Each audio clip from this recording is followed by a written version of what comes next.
questions. We had some great economic numbers come out. As you know, we're doing very well economically.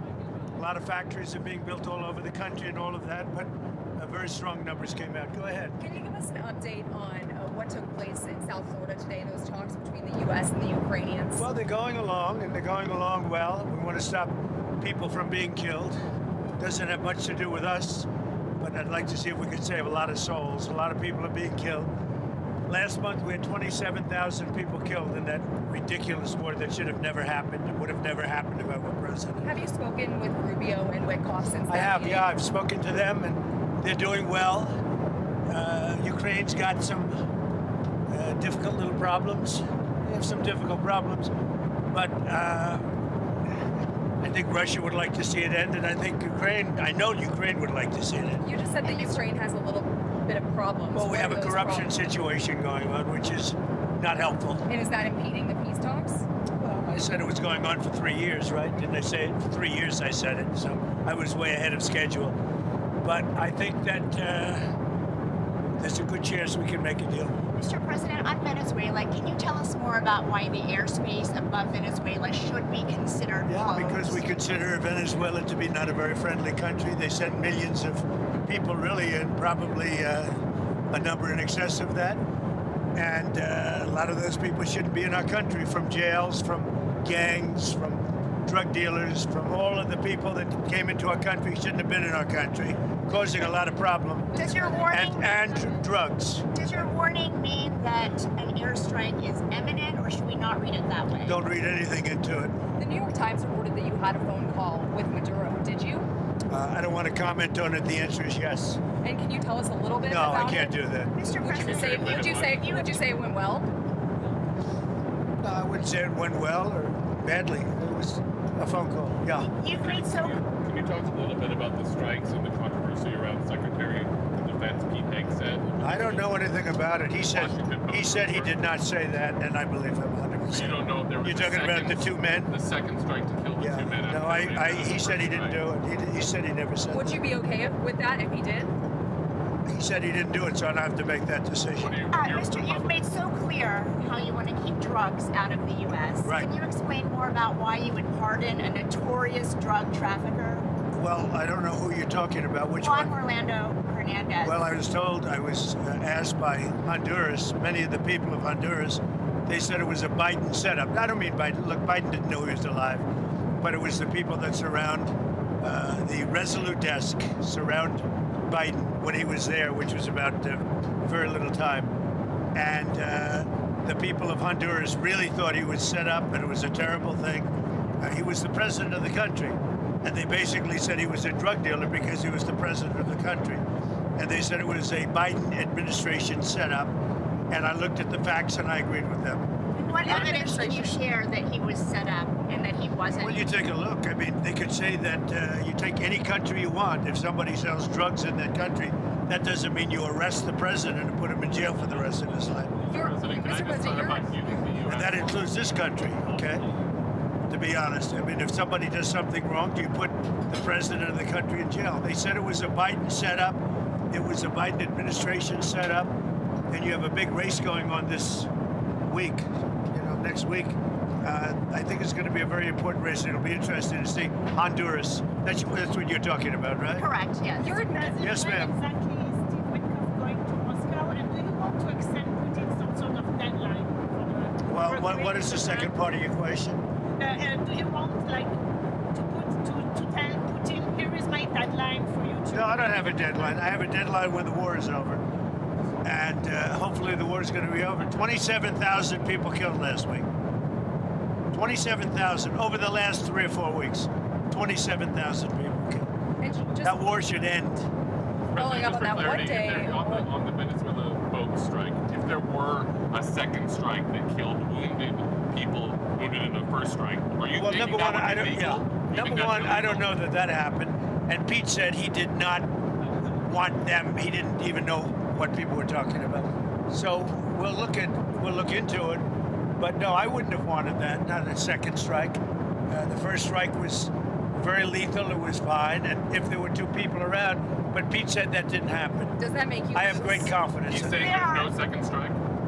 I don't know. I'm going to find out about it. But Pete said he did not order the death of those two men. Do you have any concerns about how those boat strikes have been carried out at all?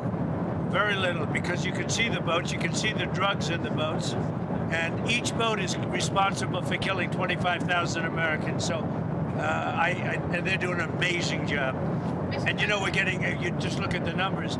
The amount of drugs coming into our country by sea is infinitesimal compared to what it was just a few months ago. On immigration, And each boat, think of this, each boat on average is responsible for the death of 25,000 Americans.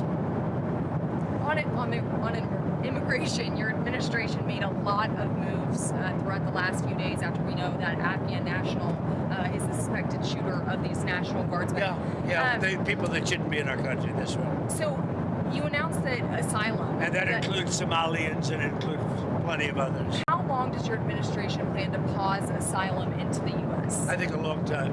Can you give any We kind don't of want time? them. What's We a don't long want those time? people. We have enough problems. We don't want those people. Is that a year, 2 years?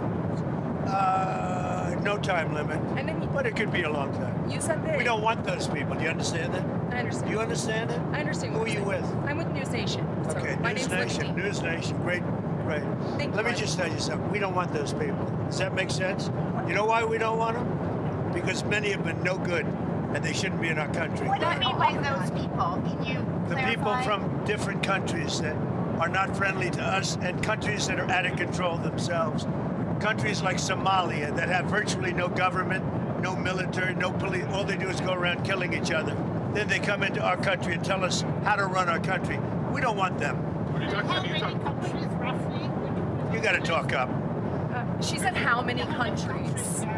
Is there a list of? Well, I guess we gave you 19, right? And it's probably more than that. Is that what you mean when you mean third world countries, those 19? No, I don't think they're all third world, but in many cases they are third world.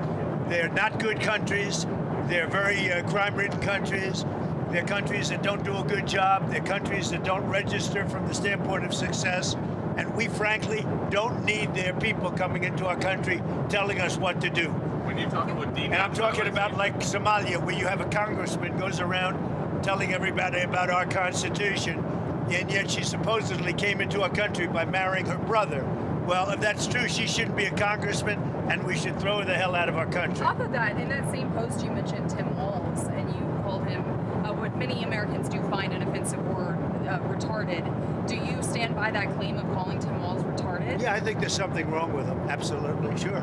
You don't think that? You have a problem with it? Hi. You know what? I think there's something wrong with him.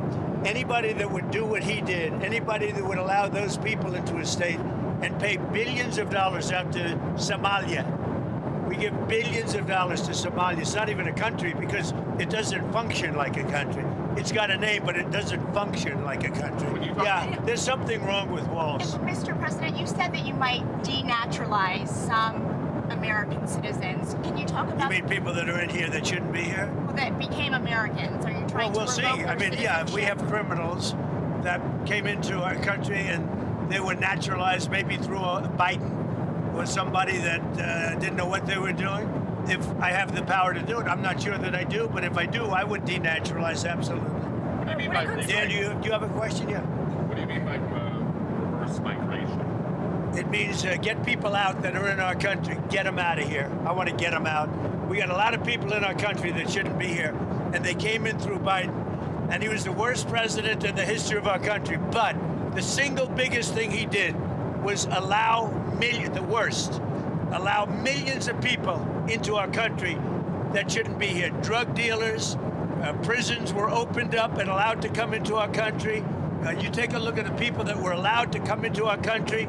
We're paying a big price for it, and we will for years to come, including the recent killer of two wonderful National Guards people. And I'll tell you what, that animal should not have been allowed to come into our country. Thank you very much, Andrew everybody. Wolfe, have you Thank spoken, you. Have you spoken with the Andrew Wolfe's family? Can you give us an update on I his have condition? spoken to both families. Well, I mean, I can give you an update. They're devastated. Does that make sense to you? Of course. They're devastated. Can you give us an update on Andrew Wolfe's condition? Well, as you know, the one is no longer with us, and Andrew is fighting for his life. And his parents are unbelievably great people, highly religious people, and they're praying, and they want everybody to pray for Andrew, and he has a chance to make it, but he is, his mother and father, they were so unbelievable. They were so positive. From West Virginia, great state. I spoke with Sarah's parents too, and the only thing I can say, they were devastated. Do you plan They to can't bring even believe it. Could happen. your children? Do you plan to bring the Beckstroms to the White House? Do you Yeah, I plan do. to- I do. And I've do you- already suggested it. I said, when you're ready, because that's a tough thing, come to the White House. We're going to honor Sarah. And likewise with Andrew, recover or not, we're going to honor her. I do have one more question about Witkoff, because you mentioned, and this was asked previously, can you tell us what day Witkoff is going to meet with Putin? And then on that, is that meeting... Sometime next week. Okay, you don't have it. Is it early next week, late next week? Okay, I Sometime understand. next week. And Mr. can you- President, on healthcare, because it's so important to so many Yeah. Americans. You know, one of the reasons that healthcare can work is because of what I just did with favored nations. You're going to have drug prices coming down 500, 600, 700% because of me. And you wanted In to other words, we're going to have the lowest drug prices, tied for the lowest drug prices anywhere in the world. It's called favored nations, and you don't talk about it. It's probably the biggest thing to happen in medicine in the last 100 years, and it can have a huge impact, positive impact on pricing for healthcare. Are you any What closer about on healthcare? Fed What about decision extending on the picking a ACA? new Fed chair? Are you any closer on that right now? I know who I'm going to pick. Yeah. Ooh, tell Is it us. Kevin Hassett? I'm not telling you. We'll be announcing it. Thank you very much, everybody. Thank you, Mr. President. This is a rocky It's flight. a rocky one. We're gonna get out of here before something happens. They asked about my MRI. No. MRIs are very, And Governor Walz asked you to release the MRI records. Will you tell us what it was Governor for? Walz. You mean the incompetent Governor Walz? So if they want to release it, it's okay with me to release it. It's perfect. What was the reason were they for it? It's like my Well- phone call where I got impeached. It's absolutely perfect. So if you want to hear about it, or if you want to release it, do you want to have it released? Yes, News Nation, failing News Nation. Oh, sir, we're not failing. News Nation is doing lousy, by the way. But if you want to have it released, I'll release it. Yes, please. Can you tell us Absolutely. what they were looking at? For what, releasing? No. What part of your body was the MRI looking at? I have no idea. It was just an MRI. What part of the body? It wasn't the brain, because I took a cognitive test and I aced it. I got a perfect mark, which you would be incapable of doing. Goodbye, everybody. Thank you, too. Mr. President. Thank you, Mr. President. Sir.